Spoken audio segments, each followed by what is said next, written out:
নমস্কার, আমি স্নিগ্ধা। আপনাদের সকলকে স্বাগত জানাই গল্পের ঝালমুড়িতে। আশা করি সকলেই খুব ভালো আছেন।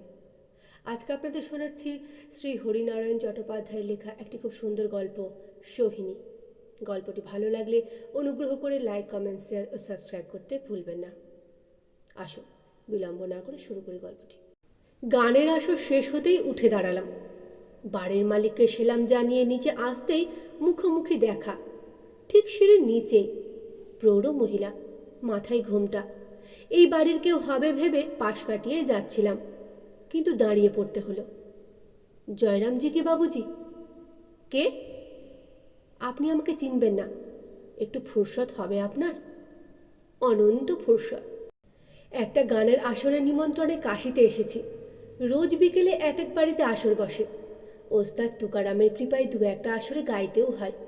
গুণীজনের আসর, সেখানে আমার মতো লোকের ঠাঁই পাবার কথাই নয়। কিন্তু আমার গান নাকি লোকের ভালো লেগেছে, সেজন্য প্রায় শেষের দিকে দু একজন খোঁজ করে। আইয়ে বাঙালি বাবু, এই বলে আসরে যাবার পথ করে দেয়, তানপুরা এগিয়ে দেয়। বলছি উঠতে উঠতে বসে পড়ে তবলার সামনে, আমার সঙ্গে সঙ্গত করবে বলে। গুরুজির কাছে শেখা ঠুংরি শুরু করি। গানের ঝোঁক আমার ছেলেবেলা থেকেই। এর জন্য লেখাপড়া ছেড়েছি, মা বাবাকে ছেড়েছি, ঘর গৃহস্থালি ছেড়েছি। বরদা, পুনা, মহীশূর, যেখানে গুণীজনের গন্ধ পেয়েছি অন্ধের মতন ছুটেছি সেখানে। নাড়া বেঁধেছি, রেওয়াজ করেছি কিছুদিন, কিন্তু মন ভরেনি। এদের যেন প্রাণের অভাব। গানের মধ্যে ডুবে যায় না কেউ। আসর মাতাবার মতন সস্তা গান দু একটা শিখিয়ে দেন। বড় বড় রাগরাগিনী ভেঙে দু একটা কায়দার সুর, তার বেশি নয়। কিন্তু এর জন্য পাগলের মতো সব কিছু পেছনে ফেলে দেশ দেশান্তরে ঘুরে বেড়াইনি আমি। তারপর ভগবান জুটিয়ে দিলেন। সাসারাম স্টেশনে গাড়ি থেমেছে। প্ল্যাটফর্মে খুব ভিড়। কি ব্যাপার? খবর পেলাম পণ্ডিত তুকারাম বাইরে সফর শেষ করে বাড়ি ফিরছেন। পণ্ডিত তুকারামের নাম শুনেছিলাম, এও শুনেছিলাম তিনি বাইরে কোথাও গান গাইতে যান না, নাড়াও বাঁধেন না কারুর সঙ্গে, সাকরেত নেন না। আত্মসমাহিত শিল্পী, ভগবানকে অর্পণ করেন।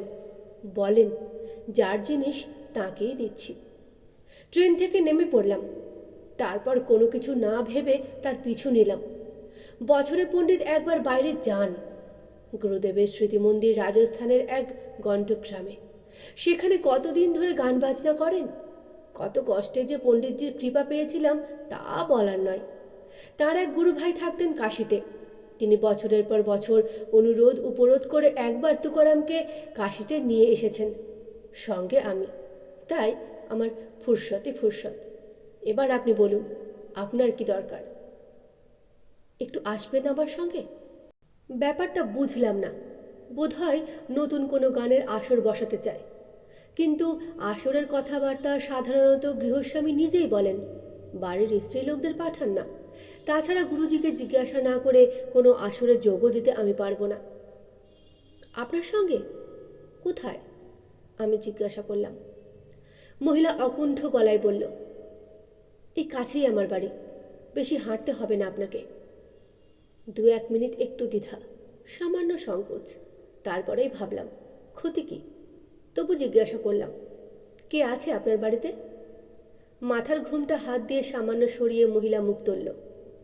আমার বেটি আছে বাড়িতে। অনুসুয়াবাইয়ের নাম শুনেছেন?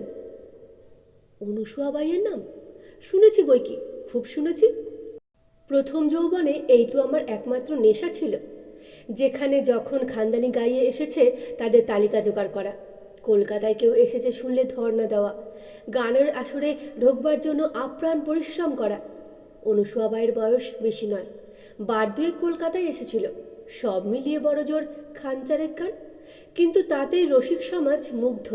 এত অল্প বয়সে এমন ঠুংরির গলা শোনাই যায় না। গানের গলা যেমনই মিষ্টি, গলার ছোটোখাটো কাজও তেমনই সূক্ষ্ম। আশ্চর্য, তারপর তাঁর আর কোনো খোঁজ পাওয়া যায়নি। পরের বছর কর্মকর্তারা তাকে আনবার অনেক চেষ্টা করেছিলেন, কিন্তু আগ্রাই নেই। লোকেরা খবর আনলো অন্ধ হয়ে গেছেন অনুসুয়াবাই। সেজন্য কোথাও যেতে চান না। আগ্রা ছেড়ে হরিদ্বার চলে গেছেন, তীর্থে তীর্থে ঘুরবেন। আর সঙ্গীত জীবনের ইতি করেছেন। মানে খুব ধাক্কা খেয়েছিলাম। চোখ যদি যাই তো ক্ষতি কি? সত্যিকারের সাধককে তার জন্য গান ছাড়তে হবে কেন? বাইরের চোখ যাওয়ার লোকসানটুকু ভেতরের চোখ দিয়ে পুষিয়ে নিতে হবে তো।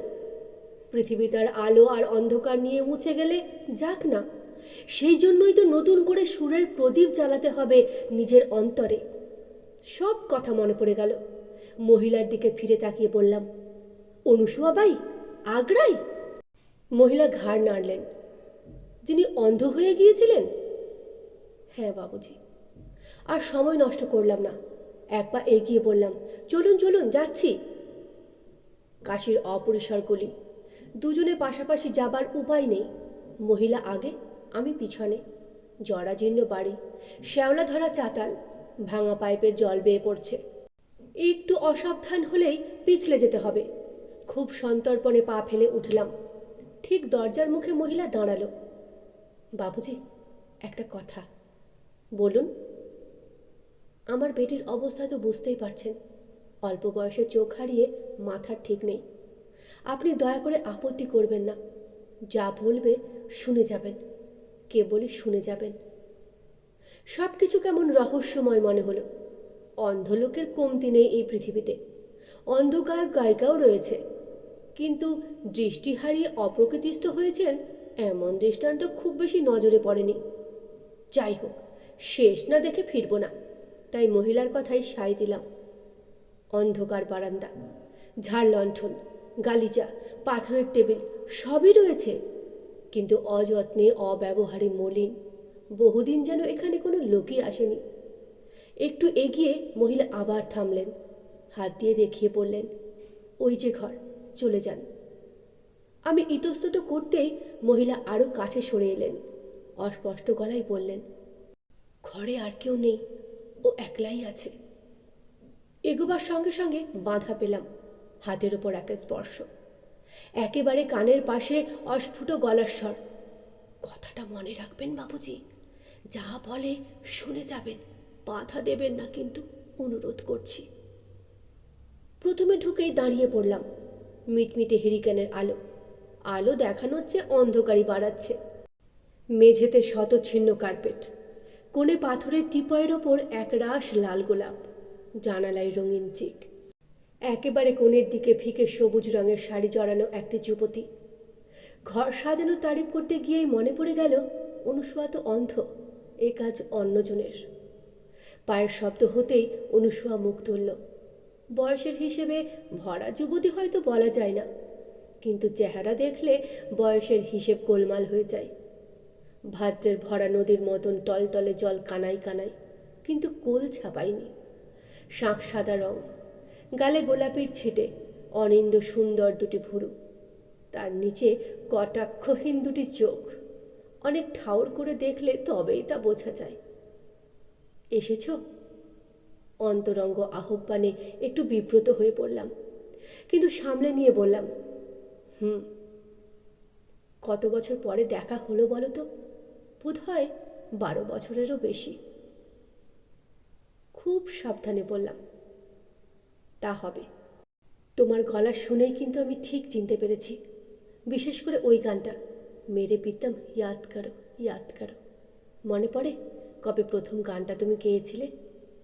মনে করার চেষ্টা করলাম। বছর আগে গানটা খুব চালু হয়েছিল। যে কোনো জলসায় গুণী শিল্পীদের মুখে এই গানটা শোনা যেত।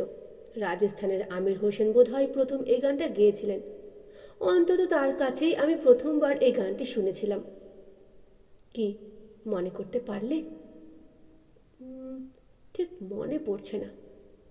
গলার শব্দে কুণ্ঠার স্পর্শ আনলাম। মনে পড়ছে না? সেদিনের সব কথাই বুঝি ভুলে গেছ, নাকি মুন্না বারণ করেছে সেদিনের কোনো কিছু মনে রাখতে? মুন্না? অন্ধকার থেকে আরও অন্ধকারে চলে গেলাম। এমন একটা সর্বনেশে খেলায় না মাতলেই যেন ভালো ছিল। ধরা পড়লে লজ্জার সীমা থাকবে না। তবুও চুপ করেই রইলাম।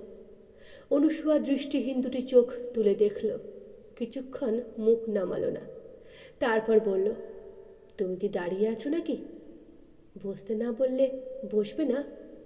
এমন কুটুম্বের ব্যবহার শুরু করলে যে?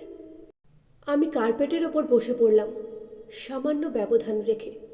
হাত বাড়িয়ে বাড়িয়ে অনুসুয়া অনুভব করল হাতটা আমার হাঁটুতে ঠেকাতেই হেসে বলল, এই তো লক্ষ্মী ছেলে, ভয় নেই, তোমাকে বেশিক্ষণ আটকে রাখবো না। এতদিন পরে দেখা, দু একটা পুরনো কথা বলার জন্য তোমাকে ডাকলাম। মাকে বলতে মা কিছুতেই রাজি নয়। বলল, না, যদি চিনতে না পারে, যদি আসতে রাজি না হয়। কিন্তু আমার মন বলল, তুমি ঠিক আসবে। আমার নাম শুনে তুমি না এসে থাকতে পারবে না। কি কথা বলছো না যে? তোমার কথা শুনছি। স্বল্প আলো, কিন্তু তাতেই মনে হলো যে গোলাপের আভা জাগলো দুটো গালে, ঠোঁট দুটো কেঁপে উঠল। আমার কথা কি তোমার আর ভালো লাগবে? আগে হয়তো লাগতো, অনেক আগে, মুন্না আসার আগে পর্যন্ত। আমি এক দৃষ্টে চেয়ে চেয়ে দেখলাম অনুসুয়া বাইকে। মুন্নার খবর জানি না। অনুসুয়া বাইকে যখন দেখি তখন আমার বয়স বেশি নয়, অনুসুয়ার বয়স আরও কম। অনুসুয়া মঞ্চে এসে দাঁড়াতেই শ্রোতাদের মধ্যে গুঞ্জন উঠেছিল।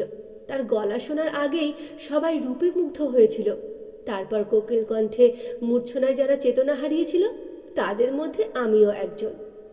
ইচ্ছে ছিল জলসার শেষে আলাপ করব, কিন্তু লজ্জা আর সংকোচ এসে বাধা দিয়েছিল। অনুসুয়ার বয়স একটু বেশি হলে এ অসুবিধা হয়তো হতো না। আর সেই অনুসুয়ার মুখোমুখি বসেছি, এটুকু বুঝতে পেরেছি যে অনুসুয়া আমাকে যা মনে করেছে আমি তার নই। কিন্তু সে কথা তখন আর বলা যায় না। শুধু অনুসুয়ার মার বারণ আছে বলে নয়, নিজের পরিচয় দিয়ে দিলে অনুসুয়ার জীবন কাহিনী শোনার সৌভাগ্য থেকে আমি বঞ্চিত হব। মুন্না বলে আমার কথা? অনুসুয়া আচমকা প্রশ্ন করল। হঠাৎ কথাটা মনে এলো। কেন এমন কথা মনে এলো জানি না। খুব আস্তে আস্তে বললাম, মুন্নার কথা আমি জানি না। জানো না? সে কি? মুন্না থাকে না আমার সঙ্গে। মনে হলো অনুসুয়ার সমস্ত শরীর যেন থরথর করে কেঁপে উঠল, আর একটা হাত বাড়িয়ে আমার হাঁটু স্পর্শ করল। ভাঙা গলায় জিজ্ঞাসা করল, মুন্না থাকে না তোমার সঙ্গে? তবে সে কোথায় থাকে? আমি বললাম, জানি না। কিছুক্ষণ অনুসুয়া কথা বলল না। নিজের শাড়ির আঁচল নিয়ে আঙুলে জড়ালো, আবার খুলল, আবার জড়ালো, আবার খুলল। অনেক দূর থেকে আওয়াজ ভেসে আসছে এমন উদাসীন কণ্ঠে বলল, আমি জানতাম এমনটা যে হবে, আমি অনেক আগেই জানতাম। প্রথম যখন তোমাদের ঘনিষ্ঠতা দেখেছিলাম তখনই এ কথা আমার মনে হয়েছে। কথাবার্তায় একটু সাহস এলো। মরিয়া হয়ে বললাম, কেন তুমি তখন আমাকে সাবধান করে দাওনি? লাখসই কথা। অনুসুয়া আমার দিকে চেয়ে হাসল, বাসি গোলাপের মতো নিস্তেজ হাসি। হাসি থামিয়ে বলল, তখন কথাটা তুমি আমার বিশ্বাস করতে না। দুনিয়ার আর কারো কথা বিশ্বাস করার মতো তোমার মনের অবস্থা একদমই ছিল না। চুপ করে রইলাম। এটুকু বুঝতে পারলাম, অনুসুয়ার মনের মানুষটিকে কোনো এক মুন্না এসে ছিনিয়ে নিয়ে চলে গেছিল তার কাছ থেকে। সে আঘাত অনুসুয়া এখনও সামলে উঠতে পারেনি। অনুসুয়া কথা বলতে শুরু করল। মুন্না আমার আপন ফুটতো বোন, তা তো তুমি জানোই। খুড়ো মারা যেতে ফৈজাবাদ থেকে মা তাকে আমাদের আগ্রার বাড়িতে নিয়ে আসেন। তখন তার বয়স বছর 20 বেশি নয়, কিন্তু সেই বয়সেই সারা ফৈজাবাদে তার দুর্নাম ছড়িয়ে পড়েছিল। গানের গলা মুন্নার কোনো দিনই ছিল না, কিন্তু রূপ ছিল চোখ ধাঁধানো। সেই রূপের আগুনে অনেক জাঁদরেল পতঙ্গের পাখনা পুড়ে ছাই হয়ে গিয়েছিল। রসিক আর খানদানি ঘরের ছেলেরা পাগলের মতো তার চারপাশে ভিড় করত। ওকে নিয়ে খুনোখুনিও হয়ে গিয়েছিল দুজনের মধ্যে। এইসব দেখে শুনেই মা ওকে আমাদের কাছে নিয়ে এসেছিল। আমার ওস্তাদ হালিম সাহেবের কাছে ও গানও শিখতে পারবে, আর আমাদের শাসনেও থাকবে।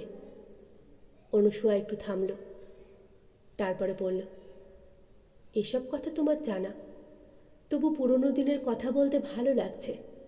তোমার যখন শুনতে খারাপ লাগবে বলো, আমি থেমে যাব। না না, তুমি থেমো না। শুনতে আমারও খুব ভালো লাগছে। পুরনো কথা হলেও নতুনের মতো লাগছে, তুমি থেমো না। অনুসুয়া আবার বলতে শুরু করলো, তারপর তোমার সঙ্গে দেখা হলো হালিম সাহেবের বাড়িতে। হালিম সাহেবের অসুখ শুনে টাঙ্গাই করে দেখা করতে গিয়েছিলাম। গিয়ে দেখলাম তুমি তার সেবা করছো। তখনই মাঝে মাঝে দু একটা আসরে যেতে শুরু করেছি। গান পাগল দু একটা বড় ঘরের ছেলে গান শোনার ছলে কাছে বসতে আরম্ভ করেছে। তাদের চেহারাও নিন্দার নয়, কিন্তু তোমার চেহারা দেখে আমি অনেকক্ষণ চোখ ফেরাতে পারিনি। এক মাথা কোকড়ানো চুল, আগুনের মতো রং, খাড়া নাক, টানা টানা চোখ, দীর্ঘ দেহ, ধ্যানের দেবতার মতো। 12 বছর পরে জানি না তুমি কেমন দেখতে হয়েছ, কিন্তু আমি অন্ধ চোখের মধ্য দিয়ে তোমার সেই চেহারাই দেখছি। মনে মনে হাসলাম। অনুসূয়া দৃষ্টি থাকলে ঘরে ঢোকার সঙ্গে সঙ্গেই বরবাদ হয়ে যেতাম। এত কাছে বসবার সৌভাগ্যই হতো না। শুধু কণ্ঠস্বরের মিল, এই বেয়ে অন্তরঙ্গতার উপকূলে অবতরণ প্রায় অসম্ভব। আবার শুরু করলেন অনুসূয়া। তারপরের কথা তোমার সবই জানা। মাকে লুকিয়ে কত রাতে যমুনার ধারে তোমার সঙ্গে দেখা করেছি। তুমি বাংলাদেশের ছেলে, কোনো এক জমিদার বংশের শেষ প্রদীপ। গানের শখের জন্য বাড়ি থেকে বিতাড়িত। তোমার আমার মিলন একেবারেই অসম্ভব। তখন এসব ছোটোখাটো বাধা মন মানতে চায়নি, কিন্তু চাঁদ সাক্ষী রেখে, যমুনার কালো ঢেউ সাক্ষী রেখে নিজেকে তোমার কাছে সমর্পণ করেছিলাম। তুমিও আমায় গ্রহণ করেছিলে।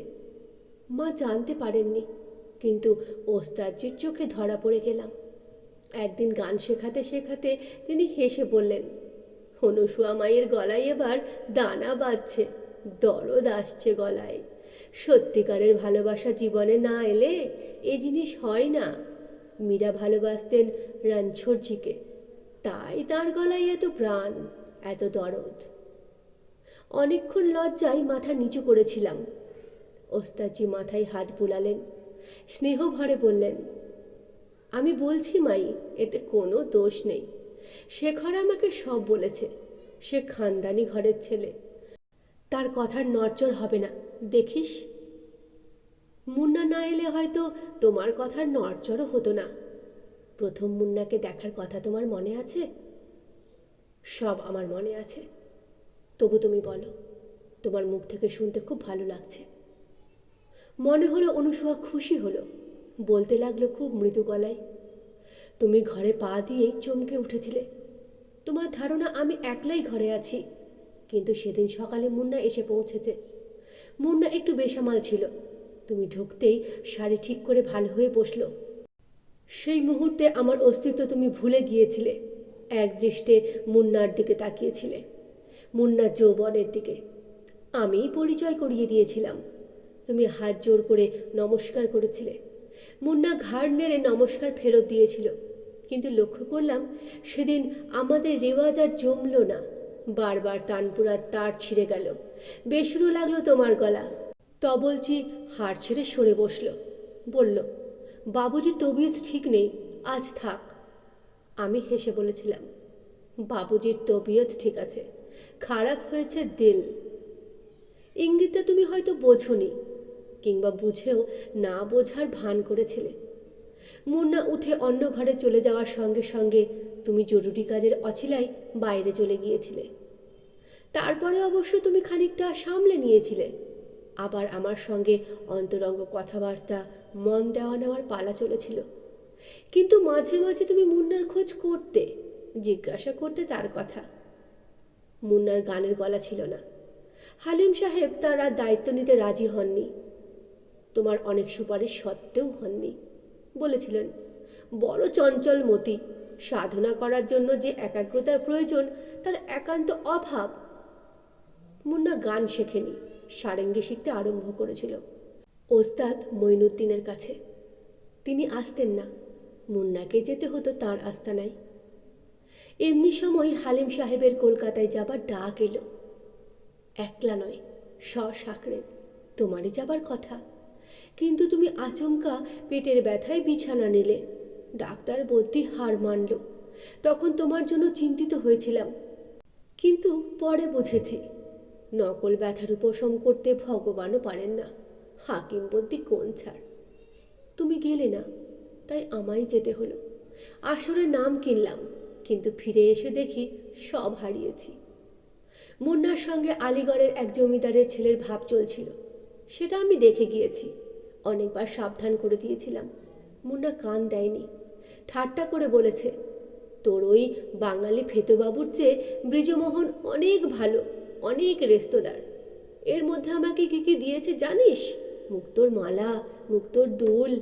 ঝুটো নয়, আসলি। তুই এতদিন গা ঘাসাঘাসি করে কি পেলি? তর্ক করিনি। কি পেয়েছি তা মুন্নার মতো দেহ সর্বস্ব মেয়েদের বোঝাবার চেষ্টা করে লাভ নেই। শুধু জড়োয়া অলংকার দেওয়াটাই যারা পরম পাওয়া বলে মনে করে। তোমার বাড়ির অবস্থার কথা মুন্না জানতো না। আমি থাকতে সেটা জানার তার অবকাশও হয়নি। আমি অবশ্য জানতাম, তুমি বাপের ত্যায্যপুত্র হলেও মাসে মাসে চুপি চুপি তোমার মা যা পাঠাতেন তার অঙ্কটা নেহাতই কম নয়। অন্তত মুন্নার বৃজমোহনের ছুটকো জমিদারি আয়ের তুলনায় নেহাত কম নয়। তুমি দিতে চাইলেও আমি কিচ্ছুটি নিইনি। বলেছি ভবিষ্যতের জন্য সঞ্চয় করতে। দুজনের সামনে অন্ধকার দিন আসছে। পথ চলতে বারবার হোঁচট খেতে হবে আমাদের। বিয়ের কথা জানাজানি হলে তোমার মাসোহারাও বন্ধ হয়ে যাবে। তখন আমাদের পেট চলবে কিসে? এদেশে গান বাজনার কদর এমন নয় যে দুজনের দিনের পর দিন তাতে সচ্ছলভাবে চলে যাবে। তুমি আমার কথা শুনেছিলে। ফুল ছাড়া তোমার কাছ থেকে আমি কিচ্ছুটি নিইনি, তার চেয়ে বড় উপহার কামনাও করিনি। তোমরা দুজন দুজনকে এড়িয়ে যাবার ভান করতে, এমন ভাব দেখাতে যেন পরিচয় ছাড়া আর কোনো অন্তরঙ্গতা তোমাদের মধ্যে বাসা বাঁধেনি। কিন্তু মেয়ে ছেলের চোখকে ফাঁকি দেওয়া অত সহজ নয়। আমি লক্ষ্য করেছিলাম, তুমি না আসা পর্যন্ত মুন্না ছটপট করত। ঘর আর বারান্দা, ঘর আর বারান্দা। তুমি এলে ও এসে এক পাশে বসে থাকতো। কিছুই শুনছে না এমনই একটি ভাব দেখিয়ে উৎকর্ণ হয়ে শুনত তোমার প্রত্যেকটি কথা। তোমার অবস্থাও তাই। আমার সঙ্গে কথা বলতে বটে, কিন্তু মন থাকতো মুন্নার দিকে, কান রাখতে ওর পায়ের শব্দে। এর পরের বছরও আমি কলকাতা গেলাম হালিম সাহেবের সঙ্গে। এবার আমারও নিমন্ত্রণ এসেছিল। কর্মকর্তারা হালিম সাহেবকে অনুরোধ করেছিলেন আমাকে সঙ্গে নিয়ে যাওয়ার জন্য। রওনা হওয়ার 2-1 দিন আগে ব্যাপারটা আমার চোখে পড়ল। সারাটা দুপুর অস্বস্তি লাগছিল। মুন্না বসে বসে সারেঙ্গিতে রেওয়াজ করছিল। কি কর্কশ শব্দ! এতদিনেও ওর হাত ঠিক হলো না। ঠিক মনে হলো যে একটা পাখিকে যেন কেউ গলা টিপে ধরেছে। মৃত্যু যন্ত্রণায় সে চিৎকার করছে। কদিন তুমি আসছো না জানি, তোমার মন থেকে আমি সরে গেছি অনেক দূরে। তবু ইদানিং তোমাকে দেখেই যেন সান্ত্বনা পেতাম। বিকেল হতেই বেরিয়ে পড়লাম। ভেবেছিলাম মুন্নাকেও সঙ্গে নিয়ে যাব, কিন্তু খোঁজ করে জানলাম মুন্না নেই, কখন বেরিয়ে গেছে। ইচ্ছে ছিল যমুনার ধারে গিয়ে বসবো, সেই জায়গাটায় যেখানে প্রথম তোমাকে নিবিড় করে পাই, কিন্তু এগোতে পারলাম না। ঠিক সেই জায়গায় তুমি বসে রয়েছ মুন্নাকে পাশে নিয়ে, একটা হাতে তার কোমর জড়িয়ে ধরেছ। এক মনে কী সব কথা বলছো তাকে। বোধহয় নতুন কোনো প্রতিশ্রুতি, ঘর বাঁধবার নতুন সংকল্প। খুব আস্তে আস্তে সরে এলাম, যেন পায়ের শব্দ না হয়। তুমি ফিরে তোমার পুরনো প্রতিশ্রুতি কঙ্কাল রূপ না দেখতে পাও। তারপরেও তুমি মাঝে মাঝে এসেছো, আমার সঙ্গে ছলনার অভিনয় করেছ, বসে বসে এক রাশ আবোল তাবোল কথা বলেছ। তুমি আমাকে ফাঁকি দিতে পারোনি, আমাকেও নয়, হালিম সাহেবকেও নয়। একদিন গান আরম্ভ করার আগেই কাঁদতে শুরু করেছিলাম। গানের লাইন ছিল, বলম তু ঘর যা। হালিম সাহেব কি বুঝলেন জানি না, মাথায় হাত রেখে বললেন, মানুষ মাত্রই বোকা মা, কিন্তু যে মানুষ হিরে ফেলে কাঁচের কদর দেয় তার মতো আহাম্মক আর নাই। তারপর তুমি আশা প্রায় বন্ধই করে দিলে। মুন্নার কাছে শুনলাম তুমি আগ্রা ছেড়ে বড়দায় চলে যাচ্ছ নতুন ওস্তাদের সন্ধানে। স্পষ্ট জিজ্ঞাসা করলাম মুন্নাকে, তুমিও সঙ্গে যাচ্ছ তো? মুন্না চমকে উঠল। আমি আমি কেন যাব? আমি বললাম, আমার কাছে লুকোবার চেষ্টা করো না মুন্না। মেয়ে ছেলের চোখে অন্তত এসব বিষয় ভুল দেখে না। কোলের ওপর সারেঙ্গিটা রেখে মুন্না তারের ওপর ঝঙ্কার তুলেছিল। হঠাৎ বিশ্রু শব্দ করে একগোছা তার ছিঁড়ে গেল। সঙ্গে সঙ্গে মুন্না হেসে উঠল। ওই বাঙালি ফেতোবাবুকে আমার মোটেই পছন্দ নয়, বাবুই আমার পেছন পেছন ঘুরছে। একদিন স্পষ্ট কথা এমনভাবে বলে দেব যে আমার ধারের কাছে আর ঘেঁষবে না। মুন্না সত্যি কথা বলেছিল কিনা জানি না, তবে ইদানিং মুন্নার রং বেরঙের নতুন শাড়ি আর দামি অলংকার দেখে সন্দেহ হয়েছিল। তোমার আর আমার ভবিষ্যতের রসদ ভেঙেই হয়তো এইসব হচ্ছে। মুন্নাকে প্রশ্ন করাতে সে বলেছিল তার মায়ের গয়না আর কাপড় তোলা ছিল, এতদিন পরে সে বের করেছে। মুন্নাই একদিন খবর আনলো তুমি চলে গেছো, বড়দা নয় বাংলায়, দেশে গিয়ে বিয়ে থা করে সংসারী হবার আশায়। ইদানিং তোমার সঙ্গে আমার মিলনের আশা ছেড়েই দিয়েছিলাম, তবু আশা করেছিলাম আগ্রা ছাড়বার আগে হয়তো অন্তত দেখা করতে আসবে, নিছক ভদ্রতা হিসেবে হলেও আসবে। সারা রাত ধরে কাঁদলাম। হালিম সাহেবের কাছে গান শেখা ছেড়ে দিলাম। পৃথিবীর সব কিছুতে বিতৃষ্ণা এলো, মানুষের ওপর তীব্র ঘৃণা এলো। মরতে ভয়, অথচ জীবনেরও সুখ নেই। অদ্ভুত এক জীবন মৃত্যু অবস্থা।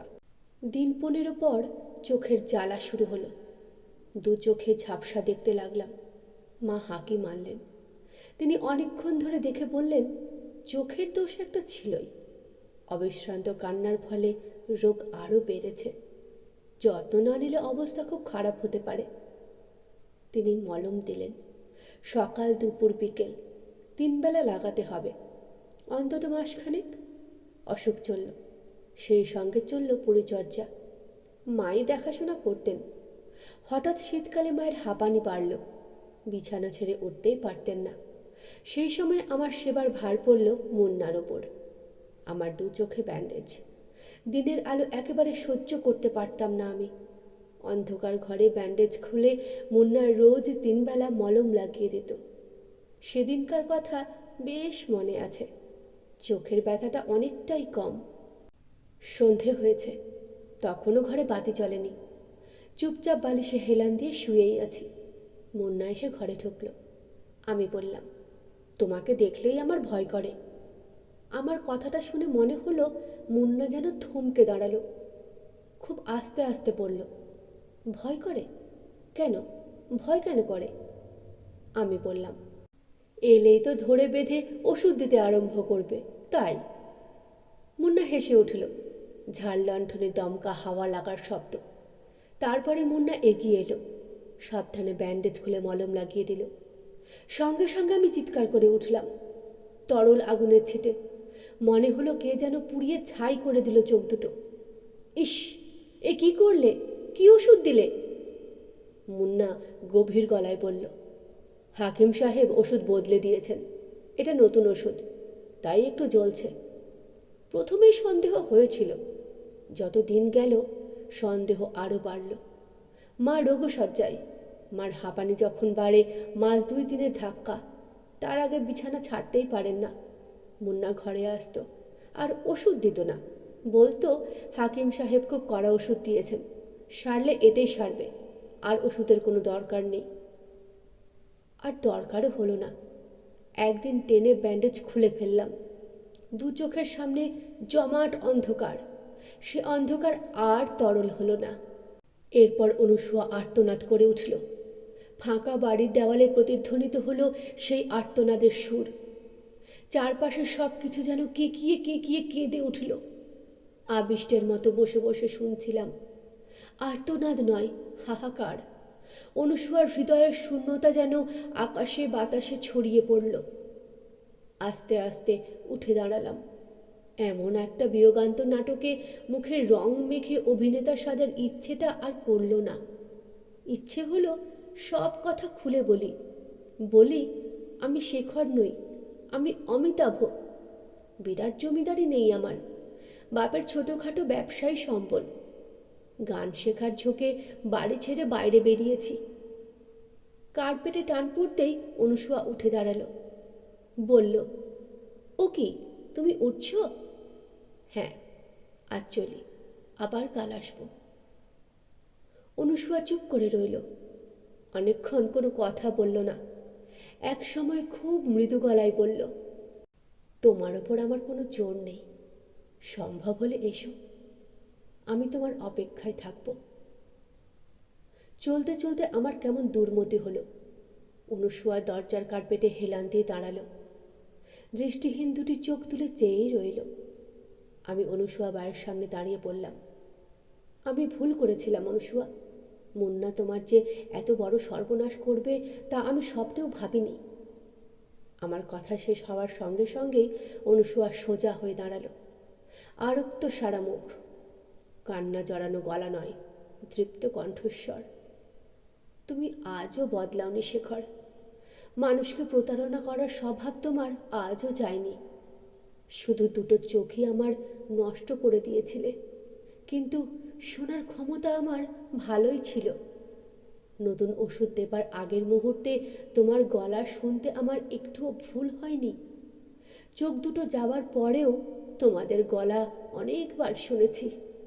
এ তুমি কেন করলে শেখর? তোমার দিকে চোখ তুলে চেয়েছি বলে সে দুটো চোখ তুমি নষ্ট করবে এমনভাবে? তোমাকে ভালোবাসার অপরাধে এই শাস্তি আমায় কেন দিলে তুমি? আস্তে আস্তে সরে এলাম। মাথা নিচু করে হাতড়ে হাতড়ে বাইরে যাবার পথ খুঁজতে লাগলাম। শেখরের সব অপরাধের বোঝা ঘাড়ে নিয়ে সরে এলাম অনুসূয়া বায়ের সামনে থেকে। দাঁড়ালে আরও যে কি শুনতে হতো তার কি ঠিক আছে? বাইরে যেতে যেতেই শুনলাম অনুসূয়া বায়ের কুমড়ে কুমড়ে কান্নার শব্দ। ঠিক যেন অনেক বছর আগেকার জলসার আসরে গান গাওয়ার অত অবস্থায় অনুসূয়া বাইয়ের সুর। গল্পটি শোনার জন্য ধন্যবাদ। ভালো লাগলে লাইক, কমেন্ট, শেয়ার ও সাবস্ক্রাইব করবেন। আবার আসবো অন্য একটি গল্প নিয়ে। ততক্ষণ সকলেই ভালো থাকবেন।